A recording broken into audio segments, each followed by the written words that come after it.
নমস্কার, আমি দীপান্বিতা আবারও একটি রেসিপি নিয়ে হাজির হলাম আপনাদের কাছে। আজকের রেসিপি আলু মটর দিয়ে ডিমের ডালনা।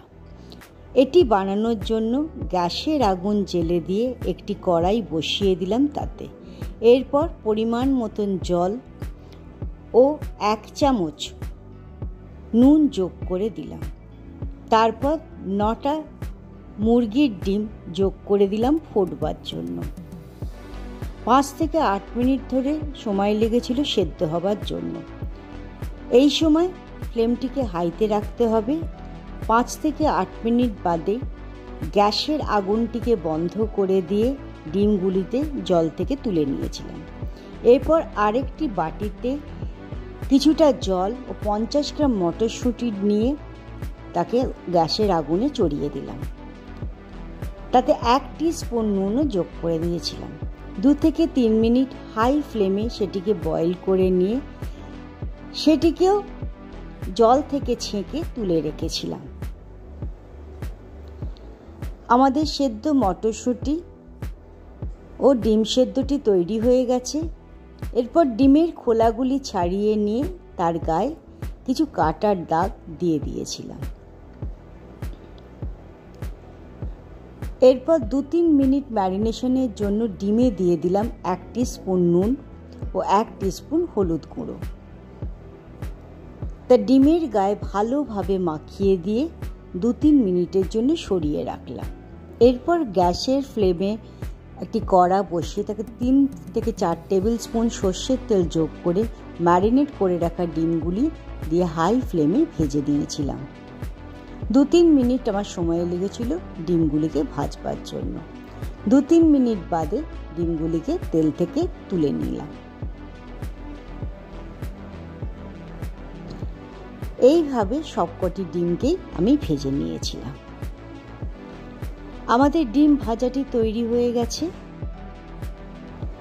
এবার সেই ডিম ভাজা তেলেই 2টো তেজপাতা, 2টো শুকনো লঙ্কা, 2 পিস দারচিনি, 3 থেকে 4টি ছোট এলাচ, 5-6টা লবঙ্গ যোগ করে দিয়ে লো ফ্লেমে তাকে 1 থেকে 2 মিনিট ধরে নাড়াচাড়া করে নিয়েছিলাম। এরপর একটা বড় পেঁয়াজকে ভালোভাবে ছোট ছোট টুকরো করে নিয়ে সেই তেলে যোগ করে দিলাম ভাজবার জন্য। 1-2 মিনিট ধরে তাকেও ভেজে নিলাম।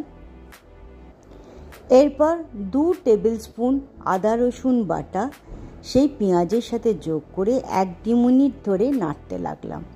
আদা পেঁয়াজের যে কাঁচা গন্ধটা চলে যাবার পর 2টো মিডিয়াম সাইজের টমেটোকে কুচি কুচি করে কেটে তাও যোগ করে দিয়ে 2 থেকে 3 মিনিট ধরে লো ফ্লেমে নাড়াচাড়া করে নিয়েছিলাম।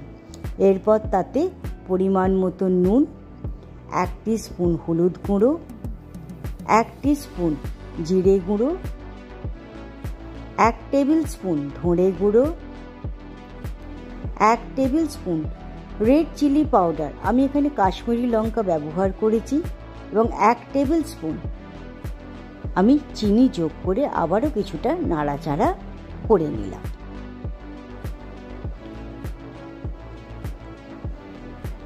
এরপর সেই সেদ্ধ করে রাখা মটরশুঁটিগুলিকে যোগ করে নিয়ে আবারও কিছুটা নাড়াচাড়া করে নিয়েছিলাম। এরপর 3টি সেদ্ধ করা আলুকে কেটে নিয়ে, আমি এখানে ডালনায় যে ধরনের আলু ব্যবহার করা হয় সেরকম সাইজেরই কেটেছিলাম, সেই গ্রেভির মধ্যে যোগ করে একটু নাড়াচাড়া করে তাতে 2 কাপ জল ঢেলে দিলাম। সেটিকেও এবার ভালোভাবে নাড়াচাড়া করে নিলাম এবং 3 থেকে 5 মিনিটের জন্য একটা ঢাকা লাগিয়ে দিয়েছিলাম। এই সময় ফ্লেমটিকে একটু হাই করে নিয়েছিলাম। 3 থেকে 5 মিনিট বাদে ঢাকাটিকে খুলে নিয়ে আবারও কিছুটা নাড়াচাড়া করে নিয়ে তাতে সেদ্ধ এবং ভেজে রাখা যে ডিমগুলি ছিল তা যোগ করে দিলাম। তাকেও গ্রেভির সঙ্গে কিছুটা নাড়াচাড়া করে নিয়েছিলাম এবং 1 টিস্পুন গরম মশলা পাউডার এখানে যোগ করে দিয়ে সেটিকে গ্রেভির সঙ্গে ভালোভাবে মিশিয়ে নিলাম। এরপর 2 থেকে 3 মিনিটের জন্য আবারও ঢাকনাটিকে লাগিয়ে দিলাম। 2 থেকে 3 মিনিট বাদে ঢাকনাটিকে সরিয়ে নিয়ে আবারও কিছুটা নাড়াচাড়া করে নিয়ে গ্যাসের আগুন বন্ধ করে দিয়েছিলাম এবং একটি ঢাকা লাগিয়ে রেখে দিলাম 2 থেকে 3 মিনিটের জন্য। আমাদের আলু মটরশুঁটি দিয়ে ডিমের ডালনা তৈরি হয়ে গেল। আপনারাও বানান, মিলে খান আর এনজয় করুন। ধন্যবাদ।